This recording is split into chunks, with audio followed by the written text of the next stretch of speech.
My name is Hui, and I'm the Alabama Woodworker. Welcome to my shop. Today, I'm going to be giving you a full shop tour. I'm going to go through some of the details and intricacies of my shop, and also the shop strategy, and why I did the things that I did in order to optimize my workflow. Hopefully, in some way, this will help you, and if not, maybe you can find a better solution. Before I get started with the shop tour, let me tell you a little bit about myself. I'm 33 years old. I was born in Vietnam and came to the U.S. in 1985. I grew up in upstate New York and moved to Nashville, Tennessee in 2002 to attend college at Vanderbilt University, where I got my bachelor's in mechanical engineering. I then moved to Huntsville, Alabama to attend graduate school at the University of Alabama in Huntsville and got my master's in aerospace and mechanical engineering. I then moved to Atlanta, Georgia to be, wait for it, a swing dance instructor. That's right, I was a professional swing dance instructor for a year in Atlanta before moving back to Huntsville in 2010 to take on a job as an electrical engineer. All right, well, enough about me. Let's go ahead and get started with the shop tour. The shop essentially is a three-car attached garage. The house was built in 1964, but the garage wasn't added on until sometime in the 80s.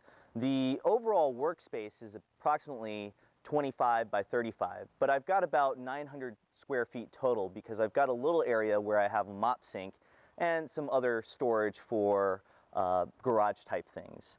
The cars actually live inside of a garage. That's sort of a requirement that we have, is that at the end of the day we pull in both of our cars, my wife and I. The garage is insulated, the doors are sealed, the floor is sealed and epoxied, and the garage doors are also insulated. So let's go ahead and go inside and we'll look at the heating and cooling. For heating and cooling, I've got a 2-ton LG ductless mini split. It runs on a 220 volt 30 amp dedicated line, and I actually did all the install and the electrical myself. I did not do the initial startup for the mini split. I actually had an HVAC professional do that. And it's highly advised that you do that because they've got the specialized tools to pull the vacuum, release the refrigerant, do all the leak check, and make sure that your work is spot on. One tip for you when you're running your electrical, rather than running the Romex through the wall, what I did was I actually ran my Romex up through the ceiling and then through conduit to the outside drop box or disconnect box for the ductless mini split. That was a lot easier than running Romex through the wall and trying to fish that out. It's a great unit. I highly recommend them, especially if you're in a climate like Alabama where it's mostly hot and it doesn't get terribly cold. The heat pump function actually works really well. In this corner of the shop, I've got my table saw, my router table, my bandsaw, and my tool chest. My tool chest houses a lot of my mechanics tools, wrenches, sockets, ratchets, impact drivers, pneumatic tools, things like that. My table saw is a 3 horsepower saw stop PCS. Love it a lot. I'm very happy to have it. It was definitely a premium buy for me. Before that, I had the Grizzly G0691, and that was an excellent table saw. But I kind of splurged on this and treated myself. Definitely saved for it, took a little while, but splurged on getting the saw stop, and I'm really happy that I have this safety feature. The fence on this table saw, I added the GSM clear cut stock guides for my table saw fence, and I also have the Wixie digital readout fence system, which I really like on the table saw. The router table, which is housed to the right of the table saw, is a homemade router table and cabinet. And you can check out my YouTube channel. I've got the playlist there to sort of see how I built the router table. The fence on my router table is the Incra Ultra Positioner, and I also have the GSM clear cut stock guides for my router table. Along with that, I've got the Incra router lift, and inside the router lift is a 3 1/4 horsepower Porter cable router. And I've got all my storage for my router table and my table saw right underneath that. Behind me is my 17-inch bandsaw. It's the G0513X2. I don't know what that all means, but it is a 17-inch bandsaw with a 2 horsepower motor. I like it a lot. It's a really great bandsaw, and it came as a recommendation from a lot of YouTubers and people on Instagram that actually own this saw, so I decided to go with that one. Behind that, I've got saw blade storage. I've got my bandsaws, miter saws, table saw blades. I've got my dado set and my saw blades for my TS55.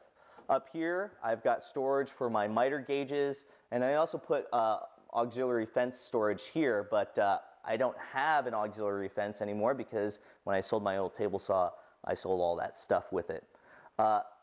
Underneath that is actually the main ducting for all of my big tools, and I've got full dust collection on the table saw, the router table, and the bandsaw.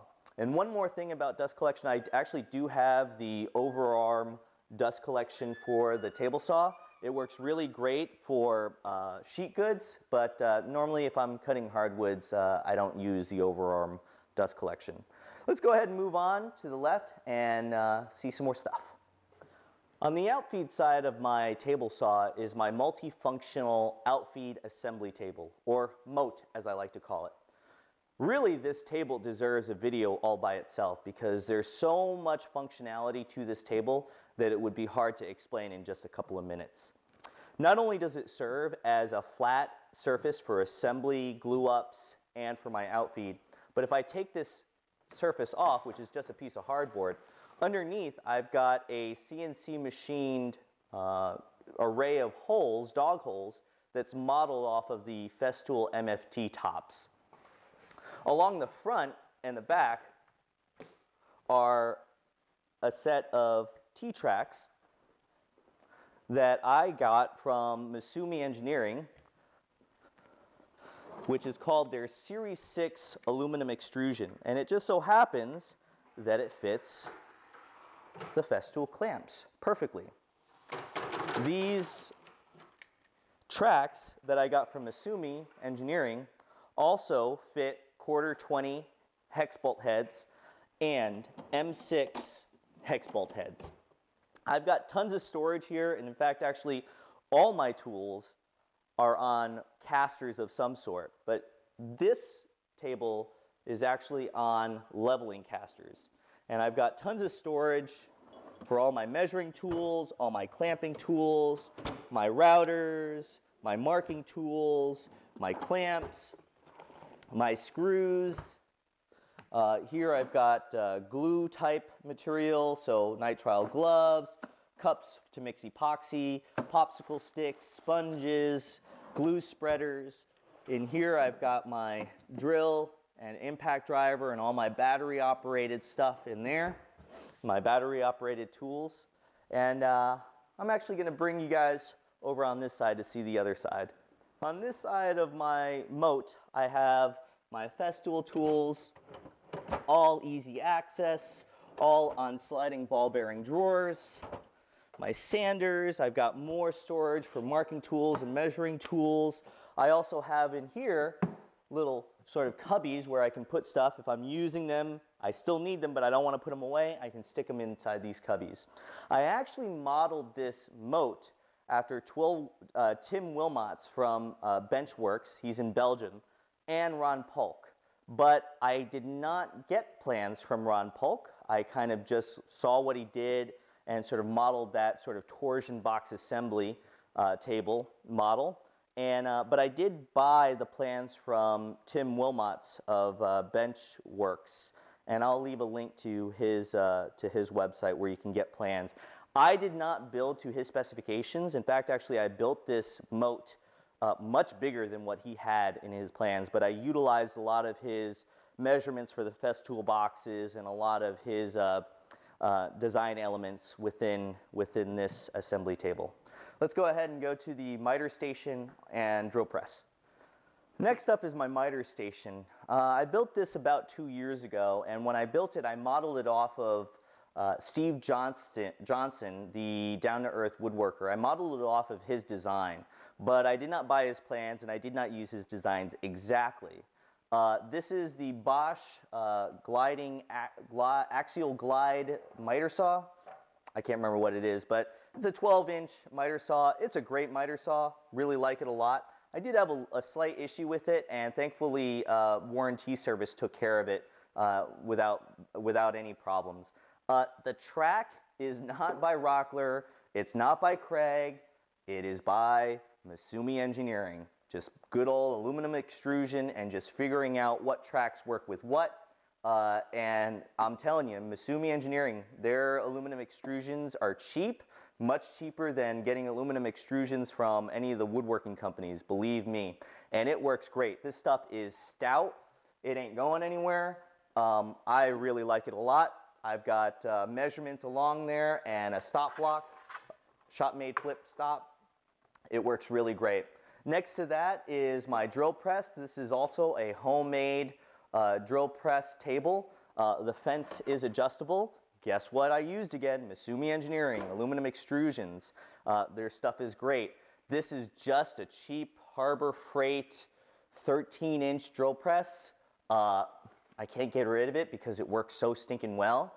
And I can't legitimize buying a more expensive drill press because it does what it's supposed to do.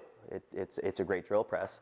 Overhead is my arm for my hand power tools, and that gets piped behind the miter station to my Festool vacuum back here.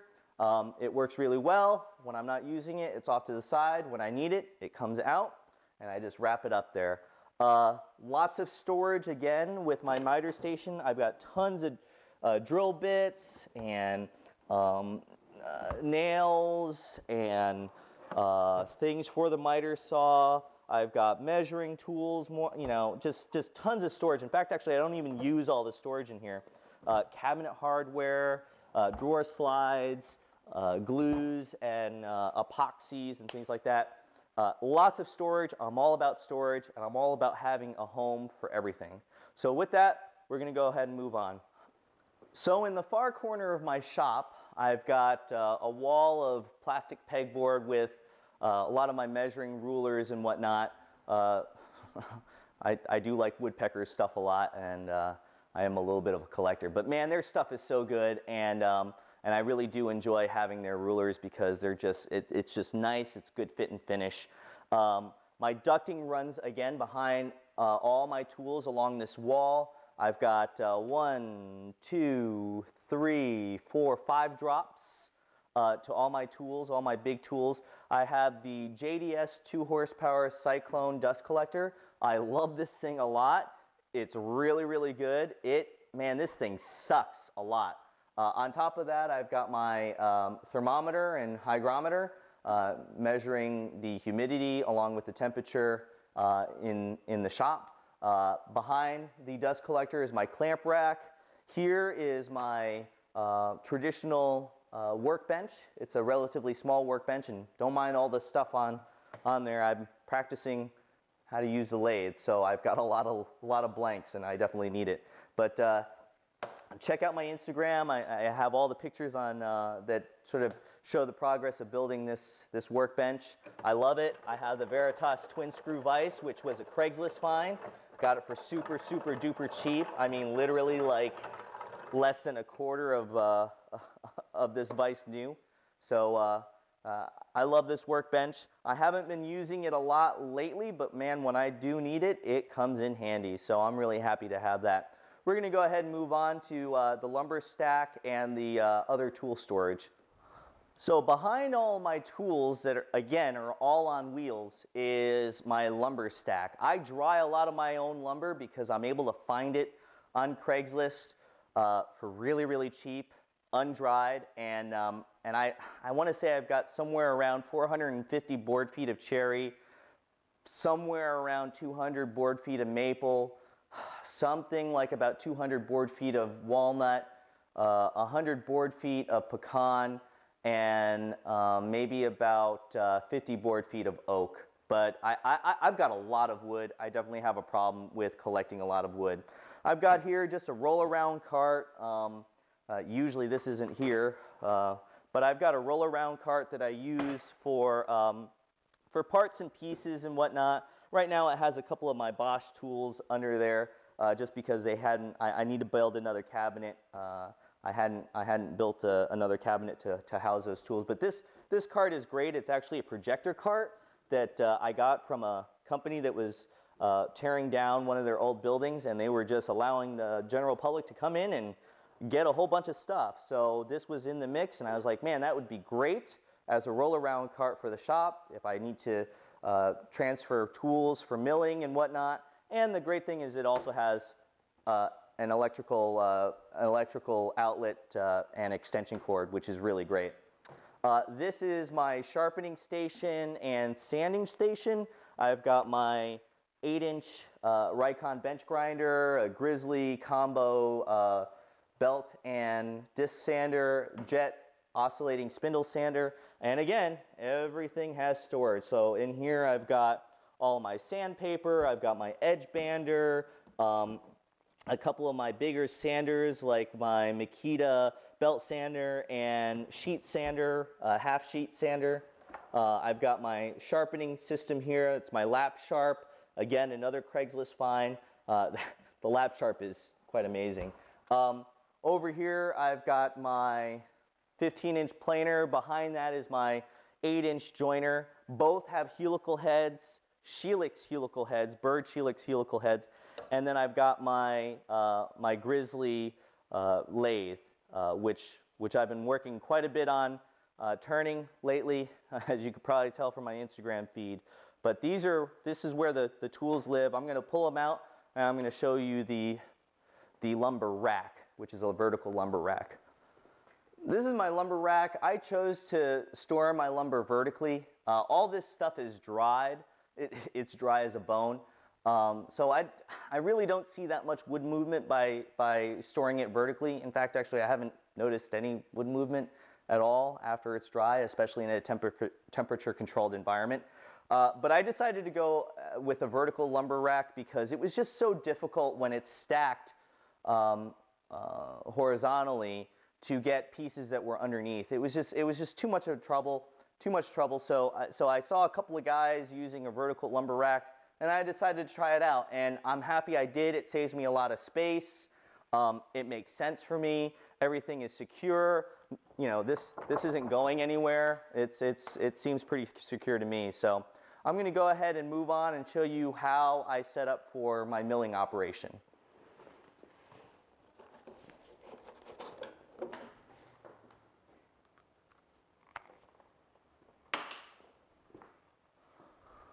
So setting up my shop for milling operations is pretty simple. I basically roll out my joiner sort of perpendicular or parallel to the entrance of the car, and I set up my planer perpendicular to the entrance of the vehicles. This is how I have it normally set up. I do all my face jointing, my edge jointing, cut off the machine, connect the extension cord to my planer, swap out the dust collection, and then I do all my plating operations. It's actually really, really easy. It's not that hard to roll these machines around. I mean, all I have to do is lift the foot pedal and roll it. One hand, right? It's so simple. And I thought about keeping, setting up my machines to have them permanently in place, but it just didn't make sense. And ultimately, my wife and I are just very, very happy that everything's on wheels. When I'm done at the end of the day with woodworking, we pull in her car, my car, and in the morning it's cold or it's rainy or whatever, and she's happy. She gets in the car, she backs out. So let me go ahead and break down.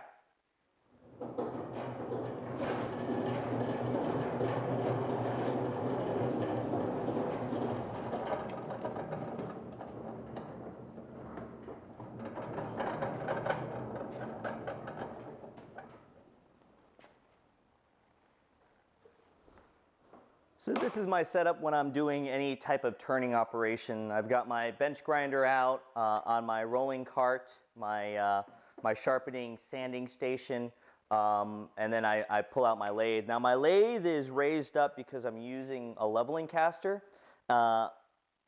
the lathe, I also built a ballast for the lathe and a tool cabinet underneath it. And you know, this is where I store all of my turning tools, all of my live centers, my dead centers, my tool rests, sanding paper, so on and so forth. This cabinet stores all of my sharpening tools, my edge bander, my sandpaper, and sanding tools. You know, everything really serves more than just one purpose. You know, it's not just the tool, it's storage.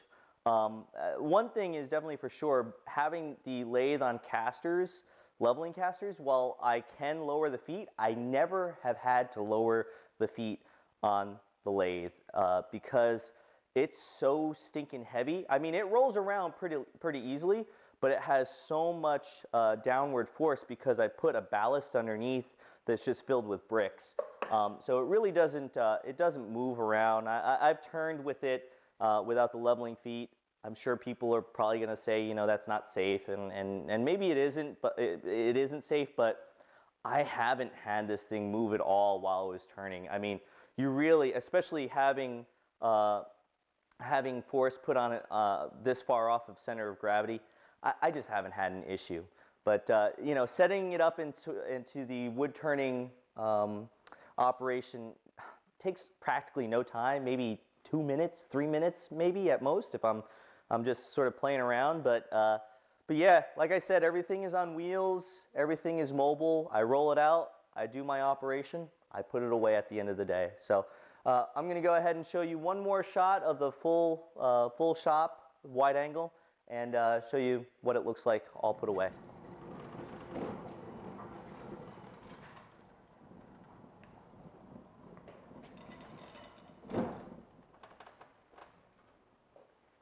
Well, folks, that pretty much concludes my shop tour. I hope you like what you saw, and if you've got any questions or comments, leave them in the comment section. If you like what you saw, go ahead and hit the like button, and please subscribe to my channel because that helps me out a lot. I really appreciate it, and thanks for watching.